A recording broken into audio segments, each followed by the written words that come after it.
Well, welcome back everybody to another exciting edition of Transformers Reviews. Well, today everybody, you know that we are taking a look at none other than our boy Galaxy Shuttle, which currently at the moment is no Astro and all train. So, with this basically being a reuse of the Siege Boy, there's really nothing new about it. Now, with that being said, whenever this version of Astro Train came out, I didn't really like it because it didn't really look like basically what I wanted it to be, which is what a studio series is now, but that's just because it came out in Siege when they pseudo redesigned the vehicles.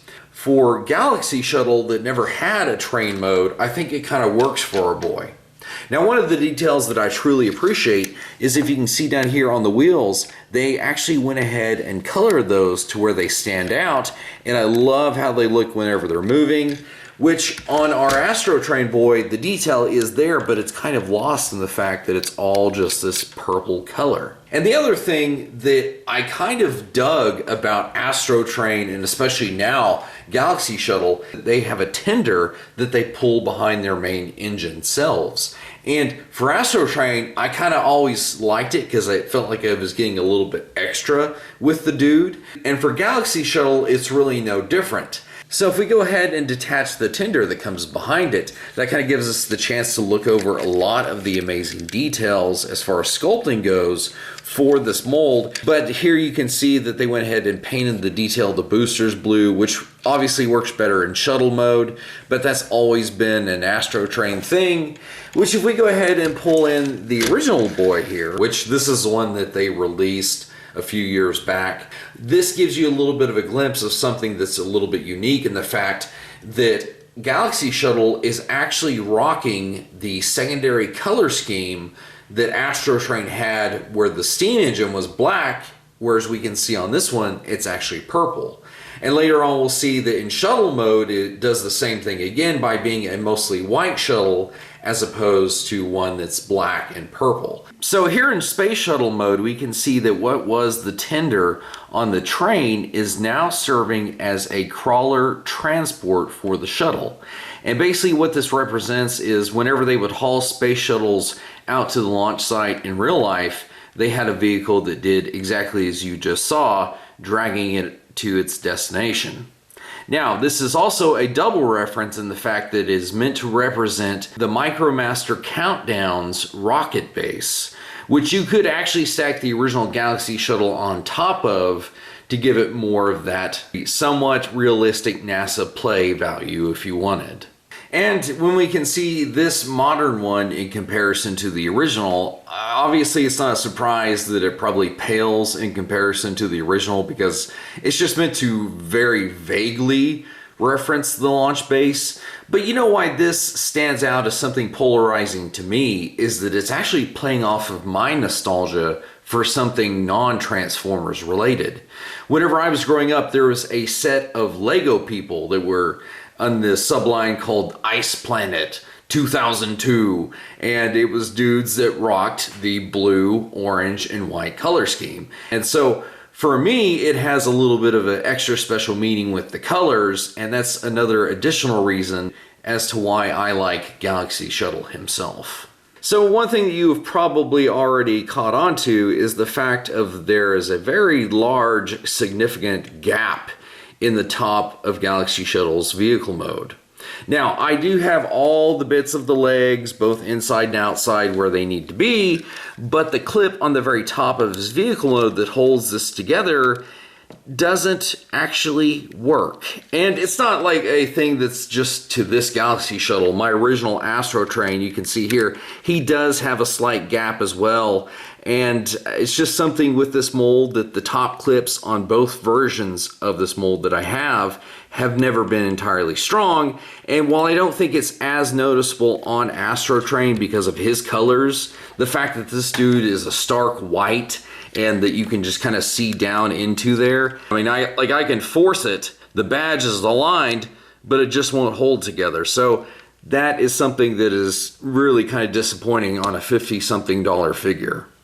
However, if you did notice the emaciated area that has been a problem on this mold since the days of Astro Train, Now, thankfully, things like third-party product does exist to fill in the gaps where Hasbro just kind of slacked it off. Now, the original fix for Astrotrain was this piece right here that just kind of sits on top in vehicle mode. And I've had this for years. And while it basically does what I kind of would hope it to do, it doesn't hold on there very securely. So I didn't want to repeat that for Galaxy Shuttle. So I found a different upgrade kit that helps our boy, in so many ways, feel so much better. Now, full disclosure is this piece does not, I broke that. It's meant to be whole like this piece. That's kind of on my stupid self because this is very thin plastic panels that basically just plug into the sides to help fill out the rest of the shuttle mode. So that's on me. But this is way more bearable than this or the previously seen emaciated look that we were dealing with there. So I think with those little bit of fixes, it helps this shuttle mode tremendously. And I still do dig the blue boosters. They stand out in this mode just like they did in train mode. And yeah, our boy is just looking awesome. So the fun thing about this Legacy guy utilizing a Siege mold is the fact that during Earthrise and Siege, one of the things that they kind of pushed was how you could connect figures and their accessories together to basically make a bigger playset for your figures. And as you can see, we actually took the launch pad for Galaxy Shuttle and hooked it up to Skylinks. This is more of a simplified setup. However, let's say you wanted something that was a little bit more grand. Well, as you can see here in this picture, we have a multi-shuttle launch complex. And we can see both not only Galaxy Shuttle and Astrotrain, but we've got our boy Skylinks there in the background. We've got Fuser and Blastmaster down there as well. And personally, I really like how the setup looks. I'm just so glad that even though these guys are older molds, they still are a lot of fun. So I think I would actually regret not showing you what he looked like next to probably the key figure of the Victory series. That, of course, being none other than Victory Saber. But between these two guys, the difference in their size should actually be the other way around because Galaxy Shuttle was the guy that a lot of them rode around in. So here we can see both Blastmaster and Fuser and how they scale in comparison to our boy Galaxy Shuttle. And I have to say that I do kind of like how that looks despite the size differential. Now, let's catch up with the G1 Astro Boy. And I do like, again, like we mentioned with the train mode, that we can kind of see the two different color schemes here. Because Astrotrain's never been able to stick to a color scheme, the hussy. But it is still kind of cool to kind of see the Generations upcycle of this guy for somewhat modern day. And here is the true Generations upcycle of our king of the Galactic Railway. And look at that. I just so dig how these boys look with their upgrades. Because it does fix those design problems that both of these boys are facing. And man, they just look immaculate. However, this is what immaculate looks like compared to magnificence, if you catch my drift. The Galaxy Shuttle still has a lot of Astrotrain's CNA that he has to deal with that's just peeking through, right? But I do like how these boys look in comparison to each other. The fact that Skylinks in just shuttle mode is somewhat comparable in size to Galaxy Shuttle. I kind of dig that. And like, you never see these dudes in fiction together, but wouldn't it be kind of cool just to see like them taking on a mission side by side? They would be on par with each other. However, in reality, when we physically stack these guys up to each other, here's about the size differential that we are working with. And I think that if you go ahead and set the lore accurate scale off to the side, not really giving it that much attention, I think it allows you to kind of go nuts.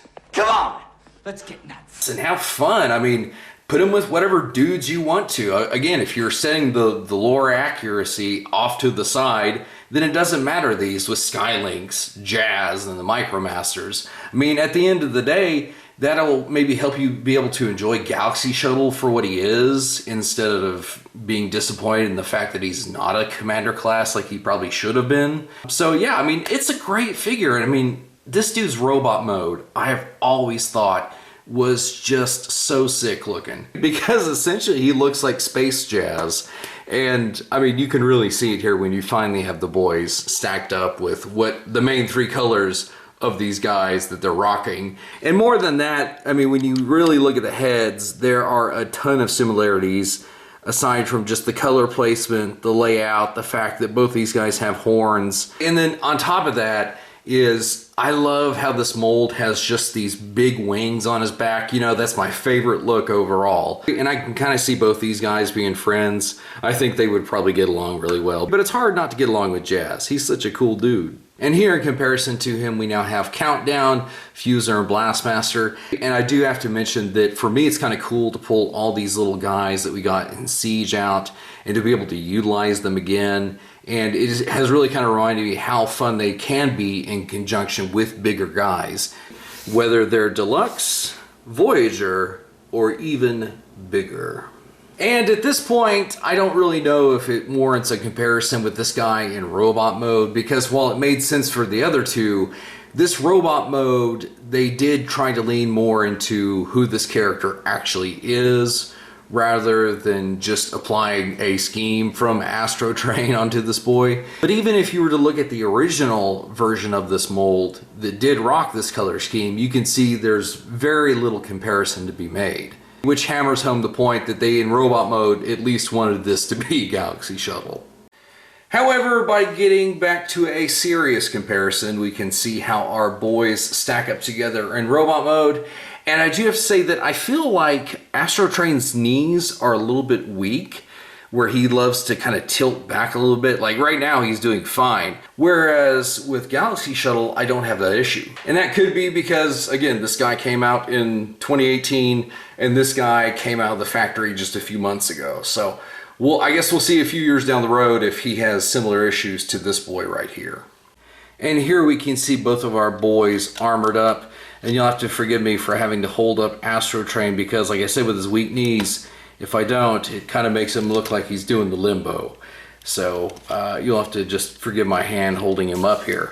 One of the things that I've always found funny about this mold is how you actually attach the tender to the back. And that's why they basically gave you these big galoshes that give him like gigantic hill support, which it's doing nothing for Astro Train right now. But I do dig that they had a way of implementing every bit of them back into the robot mode. But considering this was during the Way of Siege, maybe they wanted you to do something similar to Shockwave, where every bit of his armament could come back into play as weaponry. And look at that! By the miracle of redistributing weight, our boy Astro Train can stand on his own, unsupported. However, as you can see with both of these guys here, if you do reconfigure the tender to be this over-the-shoulder weaponry, I think that maybe that was the intent for this tender, other than just a big block on these guys' back. This would make a lot more sense anyway. But you can see that it does have the unintended side effect of us being able to attach the third-party pieces for both of these guys. Over here, we've gone ahead and attached his additional missile launcher connected to his one that he naturally comes with. And then over here with our boy Galaxy Shuttle, we just went ahead, oh, see, he just trying to mess up this review. Astro Train, how dare you. But as you can see over here, we've actually gone ahead and attached the shuttle panels to the upper arms now that these weapons have a place to go. Personally, I probably won't ever display him like this. However, there is only one more comparison that we need to make with Galaxy Shuttle. So I think you know who exactly I'm talking about. So as you can see here, he is in the midst of a battle standing alongside Saber.